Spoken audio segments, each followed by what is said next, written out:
দেখতে পাচ্ছি যে কি সুন্দর ফিলিস্তিনের পতাকা, এবং পাশাপাশি আমরা বাংলাদেশের পতাকাও দেখতে পাচ্ছি।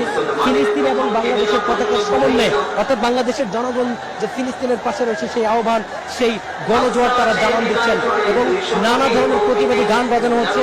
এবং ইসরায়েলের প্রধানমন্ত্রী যুক্তরাষ্ট্রের প্রেসিডেন্ট ডোনাল্ড ট্রাম্প, তার আমরা প্রতিনিধি দেখতে পাচ্ছি তাদেরকে হচ্ছে নানা ধরনের তাদেরকে হচ্ছে জুতা পেটা করা হচ্ছে, এমন দৃশ্য আমরা দেখতে পাচ্ছি।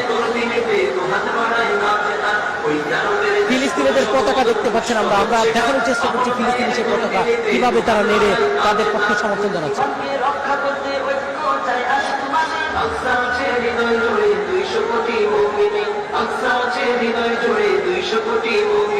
মুসলমানের প্রথম কিবলা পুণ্যভূমি নবীদের আকসা আছে হৃদয় জুড়ে 200 কোটি মুমিনের আকসা আছে হৃদয় জুড়ে 200 কোটি মুমিনের সালাদিনের সৈন্যরা সব প্রস্তুতি নাও একসাথে আকসাকে আজ মুক্ত করতে